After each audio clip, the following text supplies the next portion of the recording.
Bismillahirrahmanirrahim. Assalamualaikum warahmatullahi wabarakatuh.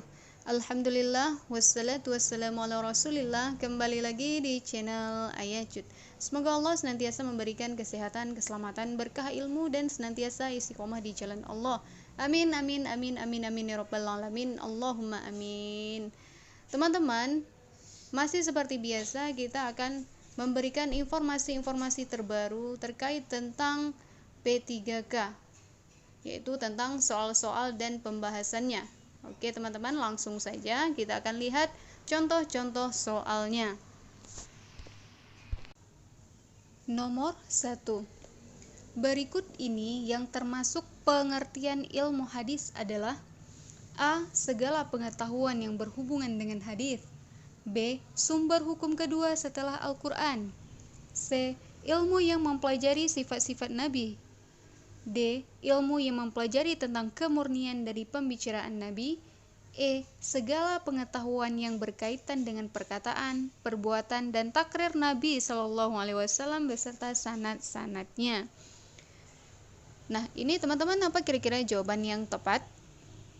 Oke, langsung saja. Jawaban yang tepat adalah E. Perhatikan baik-baik. Segala pengetahuan yang berkaitan dengan perkataan, perbuatan, dan takrir Nabi SAW beserta sanad-sanadnya. Nah, ini yang ditanya adalah ilmu hadis ya teman-teman, ilmu hadis. Nah, kalau dikatakan ilmu itu adalah pengetahuan. Nah, sedangkan hadis adalah segala perbuatan, perkataan, takrir, atau sifat-sifat yang disandarkan kepada Nabi. Jadi jelas bahwa ilmu hadis adalah segala sesuatu pengetahuan yang berkaitan dengan perkataan, perbuatan, dan takrir Nabi SAW beserta sanad-sanadnya. Nah teman-teman jelas ya, berarti jawaban yang benar adalah E. Oke, kita akan lanjut soal nomor 2.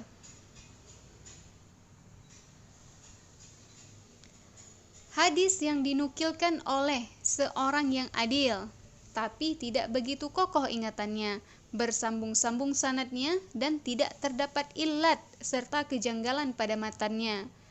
Pernyataan tersebut definisi hadis hasan menurut pendapat A. Imam At-Tirmidzi, B. Imam Syafi'i, C. Jumhurul Muhaditsin, D. Imam Malikiyah, E. Ibnu As-Solah, dan Imam An-Nawawi. Nah teman-teman, ini berkaitan dengan definisi hadis hasan ya menurut pendapat-pendapat para ahli hadis. Oke, langsung saja jawaban yang tepat adalah A.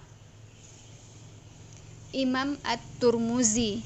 Nah, jadi Imam At-Tirmidzi ini menurut pendapat beliau bahwasanya hadis yang berisi tentang informasi yang bohong. Nah, ini hadis hasan ya teman-teman ya. Hadis hasan yaitu hadis yang berisi tentang informasi bohong, tidak bertentangan dengan hadis lain dan Al-Quran, serta memiliki lebih dari satu sanad. Nah, berarti hadis hasan menurut Imam At-Tirmidzi bahwasanya hadis ini tidak berisi tentang informasi yang bohong. Jadi informasinya itu nyata, kemudian tidak bertentangan dengan hadis lain dan Al-Quran, serta memiliki lebih dari satu sanad. Nah, jadi ada syaratnya. Nah, jadi syarat hadis tersebut disebut hadis hasan itu diantaranya yang pertama sanadnya bersambung. Yang kedua diriwayatkan oleh rawi yang adil. Kemudian yang ketiga diriwayatkan oleh rawi yang hafal atau dabbit ya, biasa dikatakan dengan dabbit, tapi tingkat hafalannya itu masih di bawah hadis sahih. Kemudian tidak bertentangan dengan hadis lain. Kemudian tidak terdapat cacat. Nah, ini menurut Imam At-Tirmidzi. Kemudian hadis hasan ini tingkat levelnya itu berada di bawah hadis sahih. Nah, bedanya hanya pada kedhabbitannya saja. Ya, itu tingkat hafalannya.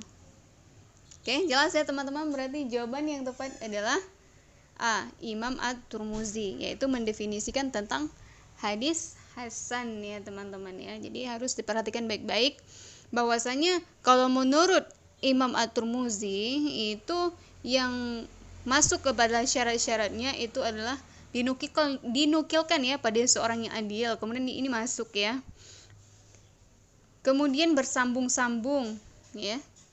Sanadnya bersambung, kemudian tidak ada kejanggalan ya di matannya. Nah, jadi ini termasuk ke dalam syarat daripada Imam At-Tirmidzi yang disampaikan oleh Imam At-Tirmidzi ya. Oke, kita akan lihat soal selanjutnya. Hadis yang kehilangan satu syarat atau lebih dari syarat-syarat hadis sahih dan hadis hasan disebut A. Hadis hasan li zatihi, B. Hadis hasan li ghairihi, C. Hadis sahih li zatihi, D. Hadis sahih li ghairihi, E. Hadis dhaif. Nah, teman-teman, hadis yang kehilangan satu syarat atau lebih dari syarat-syarat hadis sahih dan hadis hasan disebut dengan hadis. Nah, teman-teman, ini diperhatikan betul-betul ya. Oke. Oke, jawaban yang tepat adalah E. Hadis dhaif. Nah, jadi kita juga harus tahu ya tentang apa itu hadis hasan li zati. Ini yang A, kemudian yang B hadis hasan li ghairi. Kita juga harus tahu, harus paham ya. Karena dalam soal tes P3K itu muncul tentang ilmu-ilmu hadis. Ilmu hadis, kemudian banyak lagi soal-soal yang berkaitan dengan hadis, kemudian dengan potongan ayat, kemudian dengan sejarah kebudayaan Islam, kemudian dengan Wali Songo, kemudian berkaitan semua dengan P3K yang diujiankan pada tahap pertama dan tahap kedua. Jadi ini di aspek ini saya masukkan tentang hadis, karena hadis menurut informasi yang saya dapatkan itu bahwasanya sangat banyak muncul ya, walaupun tidak mayoritas ya, tidak dominan, namun banyak muncul itu tentang ilmu hadis. Nah, teman-teman, sebelum saya jelaskan tentang hadis tentang hasan sahih, kemudian hadis hasan dan sahih ini, jangan lupa teman-teman klik tombol subscribe ya untuk mengikuti terus channel Ayah Cut ya, dimana akan membantu channel ini untuk berkembang lebih baik. Dan terima kasih kepada teman-teman yang sudah subscribe, dan jangan lupa ingat terus bahwasanya ini adalah channel Ayah Cut. Oke, teman-teman, kita lihat yang pertama itu ada hadis hasan li zati.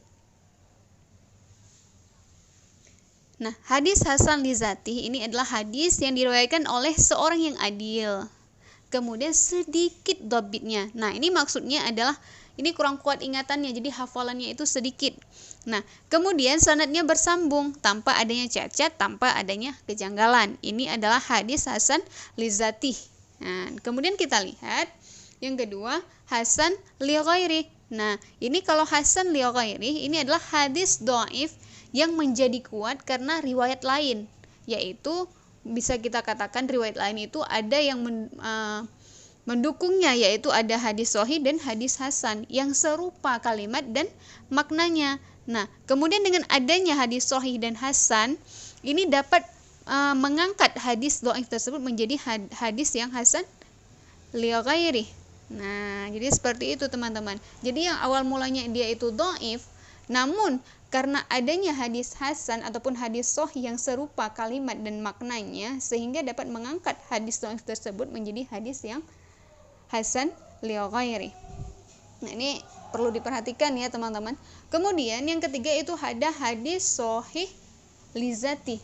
Nah, jadi hadis sahih li zati ini adalah hadis yang diriwayatkan oleh rawi yang adil, sempurna hafalannya, kemudian sanadnya bersambung, terbebas dari syadz ya, maksudnya tidak ada kecacatan, kemudian tanpa adanya kejanggalan. Ini adalah hadis sahih li zati. Kemudian hadis sahih li ghairi. Nah, hadis sahih li ghairi adalah hadis hasan menjadi kuat karena adanya riwayat lain yang lebih kuat dari riwayat hadis sahih. Nah, maknanya sama, yaitu yang serupa kalimat dan maknanya. Artinya, dengan adanya hadis sahih tersebut dapat mengangkat hadis hasan menjadi hadis sahih li ghairi. Nah, jadi seperti itu teman-teman. Jadi ini adalah tingkatan-tingkatan hadis ya, tingkatan hadis mulai dari hadis sahih itu ada levelnya juga. Hadis sahih yaitu hadis sahih lizati, hadis sahih li ghairi, kemudian hadis hasan li ghairi, hadis hasan lizati. Kemudian yang terakhir itu adalah hadis dhaif. Ini hadis yang dikatanya itu berada di bawah hadis hasan. Nah, jadi ini tidak memenuhi syarat hadis hasan maupun hadis sahih. Jadi sesuai dengan yang ditanyakan, yaitu hadis yang kehilangan satu syarat atau lebih dari syarat hadis sahih dan hadis hasan disebut dengan hadis dhaif. Jadi jelas ya teman-teman ya. Oke, kita akan lanjut soal selanjutnya. Hadis merupakan mubayyin bagi Al-Qur'an. Arti mubayyin adalah A. penjelas, B. penyempurna, C. pelengkap, D. terjemahan, E. penafsir. Nah teman-teman, ini yang ditanyakan adalah arti dari mubayyin. Nah kira-kira apa jawaban yang tepat? Oke teman-teman, langsung saja. Jawaban yang tepat adalah A. Mubayyin artinya adalah penjelas. Nah, ini bisa kita artikan ya, mubayyin. Jadi ini berasal dari kata isim. Nah, jadi teman-teman bisa buka bab tentang taf'il ya, isim fa'il. Nah, jadi bisa buka itu ada tentang mubayyin. Jadi di situ dijelaskan tentang mubayyin itu berasal dari kata bayan. Nah, yang berarti adalah penjelas dan penerang. Makanya hadis ini merupakan mubayyin, yaitu penerang atau penjelas bagi Al-Qur'an. Nah, jelas ya teman-teman. Jadi mubayyin ini bukan penyempurna, ya, bukan pelengkap, bukan penerjemah, bukan penafsir, namun penjelas. Nah, ini harus diperhatikan ya teman-teman. Hadis merupakan mubayyin dari Al-Qur'an. Dicatat, mubayyin dari Al-Qur'an, bahwasanya penjelas daripada Al-Qur'an. Inilah fungsi dari hadis. Oke teman-teman, kita lanjut soal selanjutnya. Hadis yang tidak terdapat kecacatan dalam sanad dan matannya disebut dengan hadis A. hadis marfu', B. hadis sahih, C. hadis mutawatir, D. hadis ahad, E. hadis maudhu'. Nah teman-teman, ini kira-kira apa jawaban yang tepat? Oke, langsung saja. Ini yang ditanya adalah hadis yang tidak terdapat kecacatan dalam sanad dan matannya. Itu disebut dengan hadis sahih, teman-teman. Jelas ya. Ini jawaban yang tepat adalah B. Karena hadis sahih artinya jelas ya. Dari dalam kata bahasa Arab itu sahih itu artinya jelas. Nah, jadi di sini tidak ada kecacatan sanad maupun matan. Jadi jelas ya. Oke, kita akan lanjut soal selanjutnya. Cabang ilmu hadis yang mendalami seluk-beluk perawi hadis disebut dengan A. hadis dirayah, B. hadis riwayah, C. hadis hammiyah, D. hadis sunnah hammiyah, E. sunnah akliyah. Nah teman-teman, ini kira-kira apa jawaban yang tepat? Nah ini tentang cabang ilmu hadis ya teman-teman ya. Ini juga harus diperhatikan ya teman-teman. Oke, jawaban yang tepat adalah A. hadis dirayah. Nah, jadi hadis dirayah ini itu ada kaidah-kaidah ya, yaitu untuk mengetahui tentang sanad-sanad daripada perawi, kemudian matan dan cara menerima hadis. Nah, jadi ini adalah sifat-sifat dari perawi dalam mendalami ilmu hadis. Nah, jadi dikatakan dirayah itu adalah ilmu ya, ilmu dirayah ya, hadis dirayah, yaitu ilmu yang mempelajari tentang hakikat periwayatan, kemudian syarat-syarat, kemudian macam-macam, kemudian hukum-hukum dan keadaan para perawinya dan hal-hal yang berkaitan dengannya. Nah, jadi ini semua yang berkaitan tentang dirayah itu terdapat dalam ilmu mustalahul hadis, yaitu atau kaidah-kaidah ya, atau undang-undang, atau disebut dengan hadis dirayah. Nah, jadi cabang ilmu hadis yang mendalami seluk-beluk perawi disebut dengan hadis dirayah. Ya, jelas ya teman-teman ya. Oke, kita akan lanjut soal selanjutnya. Rangkaian hubungan orang-orang yang meriwayatkan atau menjadi sandaran suatu hadis atau sunnah adalah A. rawi, B. sanad, C. Matan, D. Rijalul hadis, E. Wurudul hadis. Nah, teman-teman, ini kira-kira apa jawaban yang tepat? Oke, langsung aja kita akan jawab. Jawaban yang tepat adalah B. Sanad. Nah, jadi dalam pertanyaan ini adalah yang ditanya adalah rangkaian hubungan orang-orang yang meriwayatkan atau menjadikan sandaran. Nah, sandaran suatu hadis atau sunnah adalah, nah, jadi ini kita akan lihat yang pertama itu ada rawi. Nah, jadi kalau kita kembali lagi ke dalam ilmu hadis, rawi adalah orang yang meriwayatkan hadis, ya, atau bisa kita katakan adalah orang yang menghimpun hadis. Kemudian kalau sanad, ini adalah orang yang menghubungkan dari satu rawi hadis hingga sampai kepada Nabi, ya. Kemudian matan adalah isi daripada hadis. Kemudian rijalul hadis ini adalah orang yang berkecimpung di dalam hadis. Kemudian wurudul hadis adalah peristiwa-peristiwa munculnya hadis. Jadi ini yang ada hubungannya, yaitu adalah dengan pertanyaan ini adalah sanad. Kenapa sanad? Karena di sini adalah orang-orang yang hubungan orang yang meriwayatkan hadis atau menjadikan sandaran suatu hadis. Ini disebut dengan sanad. Jadi teman-teman kalau misalkan belum paham, itu bisa coba dicari di buku-buku mustalahul hadis, yaitu tentang ilmu-ilmu hadis, ataupun buku-buku ulumul hadis. Di situ dijelaskan jelasnya tentang rawi, sanad, yang mana yang dikatakan dengan rawi, yang mana dikatakan dengan sanad, yang mana yang dikatakan dengan matan, kemudian rijalul hadis dan wuru'ul hadis.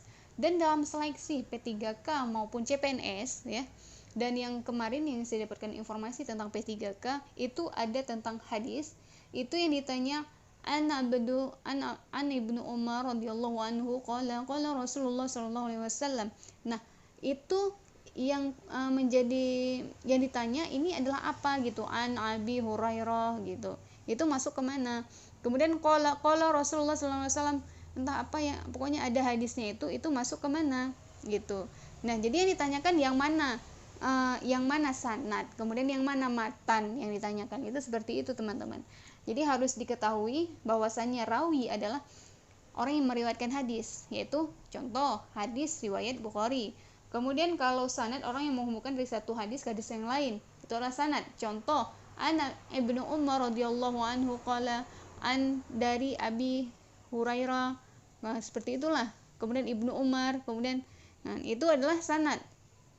Kemudian kalau matan itu adalah isi daripada hadis. Nah, itu ketiga aspek itu jangan sampai terbalik-balik. Ingat aja kalau misalkan rawi itu adalah riwayat, orang yang meriwayatkan hadis riwayat Muslim, hadis riwayat Bukhari, hadis riwayat Tirmizi, itu adalah rawi. Sanad itu adalah an ya. Yang di atas tuh, bagian atas itu adalah sanad.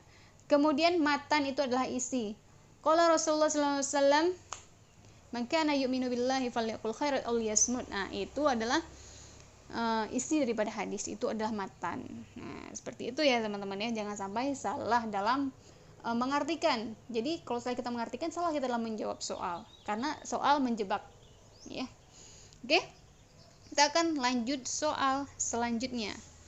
Pencetus teori Hasan dalam menilai hadis adalah A. Imam At-Tabrani, B. Imam Ibnu Taimiyah, C. Imam At-Tabatabi'i, D. Imam At-Tirmizi, E. Imam Abdul Baqi. Nah, jadi ini pertanyaan yang nomor 8 ini selaras ya dengan pertanyaan yang sebelumnya, yaitu pertanyaan nomor 2 ya, kalau saya nggak salah itu, yaitu berkaitan dengan informasi-informasi tentang hadis ya, yaitu tentang hadis yang disebut hasan. Kenapa dia disebut hasan? Ini menurut Imam At-Tirmizi. Jelas ya? Berarti jawaban yang tepat ini nggak perlu dijelaskan lagi. Ini jawaban yang tepat adalah D, itu adalah Imam At-Tirmizi, ya. Jelas. Jadi kalau misalkan kita ingin tahu lebih dalam, itu silakan lagi dibuka tentang pencetus teori Hasan dalam menilai hadis, yaitu tentang hadis Hasan ya, dicari ya teman-teman ya. Oke, kita akan lanjut soal selanjutnya.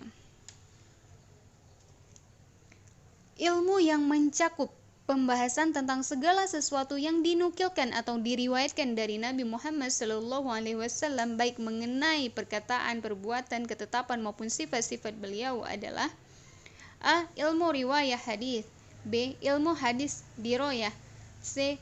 Ilmu asbab urud al-hadis, D. Ilmu mukhtalif al-hadis, E. Ilmu mustalah hadis. Nah, teman-teman, ini kira-kira apa jawaban yang tepat?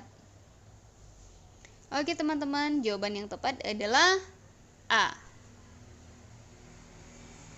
Ilmu riwayah hadis, karena ini yang ditanya adalah mencakup pembahasan tentang segala sesuatu yang atau diriwayatkan dari Nabi, baik mengenai perkataan, perbuatan, ketetapan maupun sifat-sifatnya. Ini disebut dengan ilmu riwayah hadis. Nah, jadi apa ini tujuannya? Itu agar umat Islam menjadikan Nabi SAW sebagai suri tauladan melalui pemahaman terhadap riwayah, ya, yang berasal dari perkataannya dan mengamalkannya. Nah, jelas ya teman-teman. Nah, jadi jangan ini ya, seperti yang tadi yang berkaitan dengan ilmu hadis riwayah itu berkaitan tentang rawi dan matan-matan, ya, tentang sanad-sanad. Itu beda ya teman-teman ya. Oke, jelas. Kita akan lanjut soal selanjutnya. Ulama yang membedakan lafaz hadatsana dan akhbarana. Kalau lafaz hadatsana itu untuk rawi yang mendengarkan langsung dari sang guru, sedangkan lafaz akhbarana untuk rawi yang membaca atau menghafal hadis di hadapan guru, kemudian sang guru mengiyakan. Pernyataan tersebut dikemukakan oleh A. Imam An-Nawawi, B. Ibnu As-Solah, C. Imam Asy-Syafi'i dan ulama-ulama timur, D. Ulama Malikiyah, E. Ulama Muhaditsin. Nah, teman-teman, ini kira-kira apa jawaban yang tepat? Nah, ini kita pun nggak perlu berlama-lama ya tentang bagaimana melafalkan, membedakan hadatsana dan akhbarana. Nah, ini kalau misalkan kita lihat dari sang guru ya tentang lafaz kedua ini dikemukakan oleh imam besar kita ya, imam mazhab kita, yaitu Imam Asy-Syafi'i dan ulama-ulama timur. Nah, jadi jawaban yang tepat adalah C. Nah, jadi ini tidak perlu dipanjang lebarkan, yaitu tentang ulama yang membedakan lafaz hadatsana dan akhbarana. Nah, kalau lafaz hadatsana itu untuk rawi yang mendengarkan langsung, jadi jelas. Jadi apabila ada perawi langsung mendengarkan langsung dari guru, sedangkan akhbarana itu adalah rawi yang membaca ataupun menghafal hadis di hadapan guru. Nah, kemudian guru mengiyakannya. Jadi seperti itu. Jadi itu jelas dikemukakan oleh Imam Asy-Syafi'i dan ulama-ulama timur. Nah, jelas ya teman-teman. Oke. Syukran, jazakumullahu khairan katsir. Semoga ilmunya bermanfaat bagi kita semua. Apabila ada kesalahan dalam penyampaian, itu semata-mata datangnya dari kesalahan saya. Dan apabila ada yang bisa diambil manfaatnya, alhamdulillah, silakan diambil manfaatnya. Oke teman-teman, ikutin terus channel ini dengan cara subscribe, like, dan aktifkan tombol loncengnya untuk bisa terus mengikuti channel ini. Apabila ada kritikan, saran, silahkan masukkan di bawah kolom komentar, insya Allah akan ditanggapi. Oke teman-teman, jangan lupa ikutin terus channel Ayah Cut, dan jangan lupa tombol loncengnya untuk bisa mendapatkan notifikasi terbaru dari channel ini. Oke teman-teman, saya akhiri, wabillahi taufiq wal hidayah. Wassalamualaikum warahmatullahi wabarakatuh.